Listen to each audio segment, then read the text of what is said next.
Today we will discuss the chapter number 3। Chapter 2 आपका complete हो चुका है। चैप्टर 3 जो कि नेम है थ्योरी बेस ऑफ अकाउंटिंग। मतलब कि जो हमारी अकाउंटिंग है वो किसी न किसी थ्योरी, प्रिंसिपल, कन्वेंशन, अजम्पशन इनके बेस पे चलती है। मतलब जो हमारी अकाउंटिंग की जो एंट्रीज हैं या रिकॉर्डिंग है, उसका सिस्टम है, जो उसकी कैलकुलेशन है, वो हमारी कुछ थ्योरी के बेस पे चलती है। थ्योरी मतलब कुछ प्रिंसिपल है, अजम्पशन है, कन्वेंशन है, इनके बेस पे। ठीक है, तो यहाँ पे हम डिस्कस करेंगे जो हमारे अजम्पशन, प्रिंसिपल ये सब डिसाइड करते हैं, उसका नाम है गैप, GAAP। गैप का मतलब है जनरली एक्सेप्टेड अकाउंटिंग प्रिंसिपल्स। मतलब है कि इसके अंडर में कुछ प्रिंसिपल दिखाए गए हैं। ठीक है, तो उन्हीं प्रिंसिपल के अकॉर्डिंग क्या है पूरे वर्ल्ड में आपकी अकाउंटिंग रन करती है। अगर इसके थ्रू जो प्रिंसिपल हैं वो प्रिंसिपल फॉलो न किए जाएं तो आपकी जो बिजनेस में अकाउंटिंग है वो रन नहीं करेगी और आपका बिजनेस डाउन हो जाएगा। तो कह सकते हैं कि जो गैप है, तो गैप के थ्रू ही किसी भी बिजनेस एंटिटी को जो अकाउंटिंग के प्रिंसिपल्स हैं, कन्वेंशन है, अजम्पशन है, वो प्रोवाइड होती हैं। तो मतलब है जो हमारा गैप है वो हमें प्रिंसिपल प्रोवाइड करता है। ठीक है, इसमें सीरियल में देखते हैं कि जो गैप है, गैप को 2 टाइप से डिवाइड किया गया है। एक तो कॉन्सेप्ट और दूसरा कन्वेंशन। कॉन्सेप्ट का मतलब है कि जब अकाउंटिंग आइडियाज और अजम्पशन के बेस पे की जाती है, आइडियाज के कुछ बेस पे की जाती है, तो उसको बोलते हैं कॉन्सेप्ट। और जब हमारी अकाउंटिंग कुछ ट्रेडिशन के बेस पे की जाती है तो उसको बोलते हैं हम कन्वेंशन। ठीक है, तो हम यहाँ पे दोनों को अलग अलग तोड़ के चलेंगे।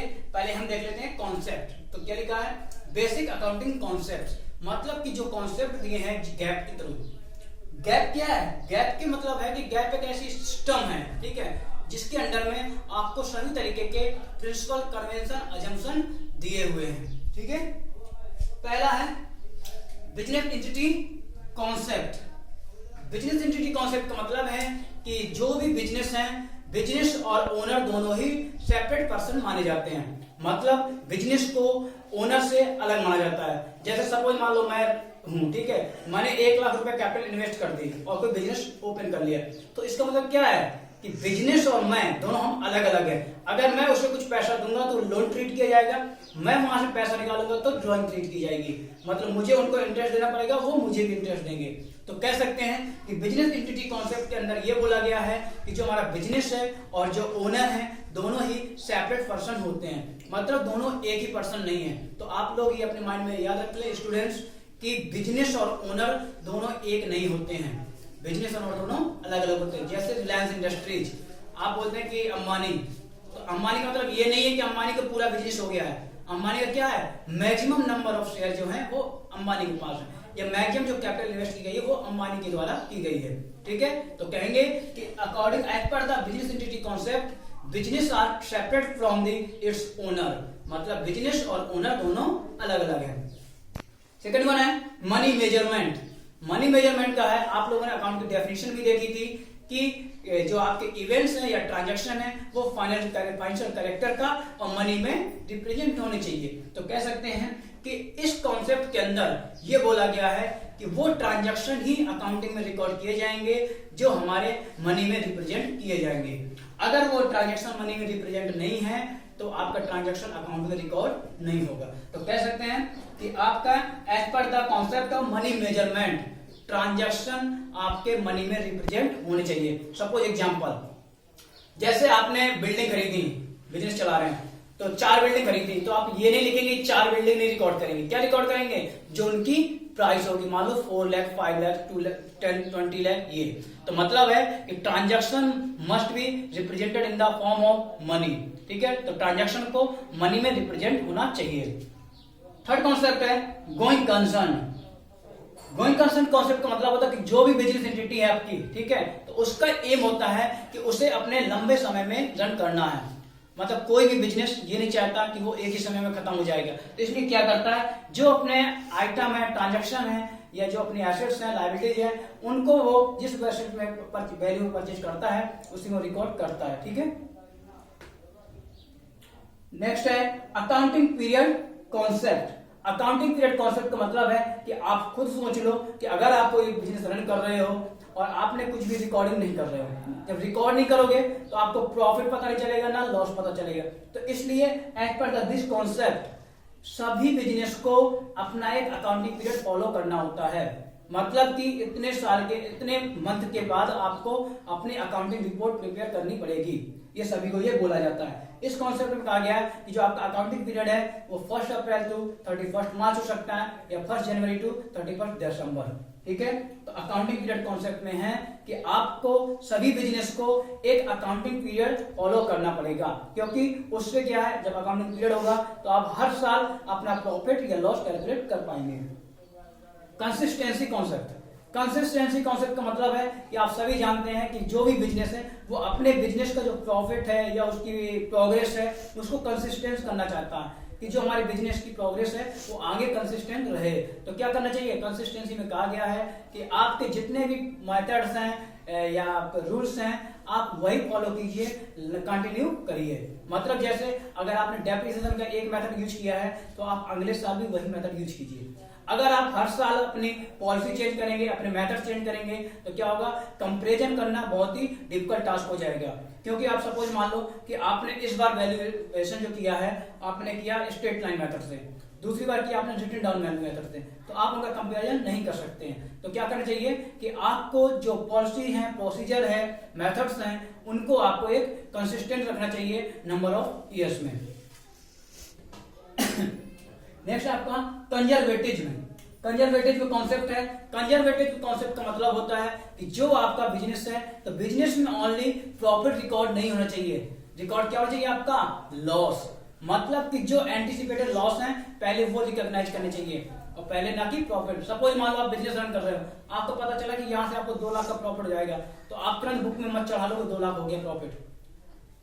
अगर आपको ये पता है कि 2 लाख का लॉस हो रहा है तो आप क्या लिखोगे, तुरंत 2 लाख का लॉस। तो मतलब है कि इस कॉन्सेप्ट के अंदर ये बोला गया है कि जितने भी एंटिसिपेटेड लॉस हैं या फ्यूचर में जो लॉस हैं उनको पहले रिकॉर्ड किया जाता है, ना कि फ्यूचर के प्रॉफिट को। Cost concept, as per the cost concept ये बोला गया है कि जो आपकी एसेट्स हैं उनको आप परचेज प्राइस में रिकॉर्ड करें। अगर आप परचेज प्राइस में रिकॉर्ड नहीं करेंगे तो क्या होगा, जो आपके एसेट्स की वैल्यू है वो डे बाय डे चेंज होती है, एवरी ईयर चेंज होती है, तो आपका जो प्रॉफिट या लॉस आएगा वो रॉन्ग आएगा। इसलिए कह सकते हैं कि जो आपकी कॉस्ट है वो आपकी जो परचेज प्राइस है उसी पे रिकॉर्ड करनी चाहिए। इसको कहते हैं हिस्टोरिकल कॉस्ट कॉन्सेप्ट। मतलब है कि जो एसेट्स हैं वो अपनी ओरिजिनल प्राइस पे ही रिकॉर्ड होनी चाहिए। ड्यूअल एस्पेक्ट्स, ड्यूअल एस्पेक्ट्स का मतलब होता है assets equal to capital plus liability. Sorry, मतलब है कि जो ड्यूअल एस्पेक्ट्स में है कि जितने भी आपके एसेट्स हैं या ट्रांजैक्शन है वो सभी 2 एस्पेक्ट्स रखते हैं। Every transaction has the 2 aspects, debit और क्रेडिट। तो मतलब है कि ड्यूअल एस्पेक्ट कॉन्सेप्ट के अंदर ये बोला गया है कि आप हर ट्रांजैक्शन रिकॉर्ड करिए और दोनों उनके एस्पेक्ट। अगर दोनों एस्पेक्ट रिकॉर्ड नहीं करते हैं तो आप इस कॉन्सेप्ट को फॉलो नहीं कर रहे हैं। अगर इस कॉन्सेप्ट को फॉलो नहीं कर रहे हैं तो आप अकाउंटिंग की प्रोसीजर नहीं मान रहे हैं। फिर आपका है रेवेन्यू रिकॉग्नाइजेशन। रेवेन्यू रिकॉग्नाइजेशन का मतलब है कि जिस ईयर का प्रॉफिट है या जिस ईयर की इनकम है उस ईयर में ही उसको लिखना चाहिए। मतलब अगर 2020 की इनकम है तो 2020 में ही लिखो, अगर 2021 की इनकम है तो 2021 में लिखो। तो सपोज ये मत करो कि 2021 में आपको कोई प्रॉफिट होने वाला है, आप क्या करो अभी से लिख दो, तो ये मतलब नहीं, क्योंकि क्या है वो 2021 का है। सपोज आपको रेंट मिलना 2020 का और मिला हुआ 2021 में, जैसे मान लो 2020 का मंथ लास्ट दिसंबर का रेंट आपको नेक्स्ट मंथ ईयर के जनवरी में मिल रहा है, तो आप क्या करेंगे, आप 2021 में लिखने नहीं जाएंगे, कहां लिखेंगे 2020 में। तो इसका मतलब है रेवेन्यू रिकॉग्नाइजेशन का मतलब होता है कि जो आपकी रेवेन्यू है जिस ईयर की है उसी में आप उसको रिकॉर्ड करेंगे। रेवेन्यू तो मतलब होती है इनकम और रिकॉग्नाइजेशन मतलब होता है उसका आइडेंटिफिकेशन। तो मतलब है कि जो इनकम आपकी आइडेंटिफाई की गई है जिस ईयर में उसको रिकॉर्ड करेंगे। ना नेक्स्ट है मैचिंग कॉन्सेप्ट। मैचिंग कॉन्सेप्ट का मतलब है कि जो हमारी इनकम है उसका प्रॉपर एक्सपेंस भी रिकॉर्ड करो। खाली ये नहीं कि आपने इनकम लिखते गए और एक्सपेंस गए बाहर में। जैसे क्या होता है जनरली आप लोग क्या लिखते हो, कहीं भी कुछ कर रहे हो आप अपनी इनकम बस लिखते जाते हो, एक्सपेंस का ध्यान नहीं देते हो। तो इस कॉन्सेप्ट के अंदर बोला मैचिंग के अंदर कि आपको रेवेन्यू तो लिखनी है, साथ ही साथ आपको इनकम भी मेंशन करनी है, सॉरी एक्सपेंसेस भी मेंशन करने हैं। मतलब एक्सपेंसेस और रेवेन्यू दोनों ही लिखने होंगे। अगर ये दोनों लिखेंगे तो आपका मैचिंग कॉन्सेप्ट फॉलो किया जाएगा। नेक्स्ट वन है फुल डिस्क्लोजर।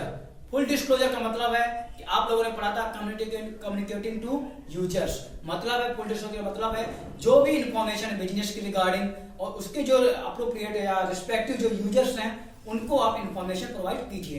तो मतलब है कि बिजनेस की सभी इंफॉर्मेशन आप यूजर्स को प्रोवाइड कीजिए। नेक्स्ट वन है मैटेरियलिटी।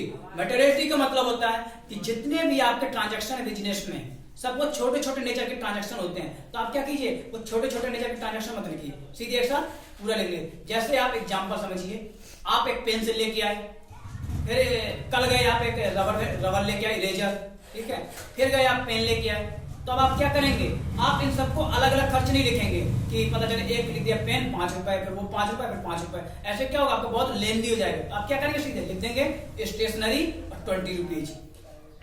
तो मैटेरियलिटी कॉन्सेप्ट यही बोलता है कि जो आपके छोटे छोटे एक्सपेंसेस हैं उनको आप अलग सेपरेट ना दिखा करके क्या करें, उनको एक कंबाइन कर दें और उनको एक सीधी हेडिंग दिखा दें। इससे क्या होता है कि जो आपकी बुक्स ऑफ अकाउंट्स हैं वो ज्यादा लेंदी नहीं लगती हैं और आपका टाइमिंग भी सेव होती है। तो मतलब मैटेरियलिटी कॉन्सेप्ट में कहा गया है कि आपके जो छोटे छोटे एक्सपेंसेस हैं उनको अलग अलग ना दिखा करके उनको एक कंबाइन करके एक उनकी हेडिंग में दिखाएंगे।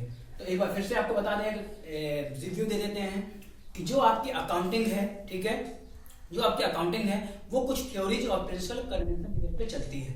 मतलब अगर थ्योरी और प्रिंसिपल नहीं होंगे तो आपकी अकाउंटिंग वहां पे चल नहीं पाएगी। जैसे अकाउंटिंग की जो प्रिंसिपल्स हैं वो दिए गए हैं, वो गैप के थ्रू दिए गए हैं, जिसका नाम है जनरली एक्सेप्टेड अकाउंटिंग प्रिंसिपल।